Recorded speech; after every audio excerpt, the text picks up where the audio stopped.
ito ay rated SPG. Striktong patnubay at gabay ng magulang ang kailangan. Maaaring may masiselang tema, lengguwahe, karahasan, sexual, horror o droga na hindi angkop sa mga bata.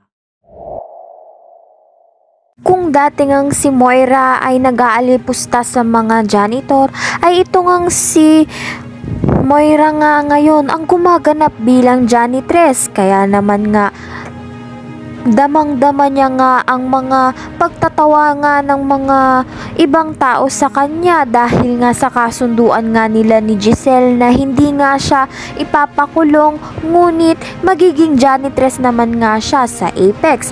Tinanggap nga ito ni Moira upang hindi nga makulong, kaya naman nga ginagampanan niya nga ang trabaho niya bilang janitress. Nararanasan niya nga ang mga pagtatawa at pangungutya ng mga tao at mga pagrereklamo sa kanya. At makikita nga siya ni Lolo Pepe at dito nga'y pagtatawanan nga siya. Pagsasabihan nga din ni Lolo Pepe itong si Moira na kinakarma na nga siya. Samantalang itong si Giselle, nang makita niyang naglilinis ng bed itong si Moira, ay ginulo niya nga ito at kinutya nga niya si Moira. At itong si Moira ay tumatapang na at pinatulan nga itong si Giselle. Ngunit itong si Giselle ay hindi na magpapatalo dito kay Moira dahil hawak na nga niya itong si Moira.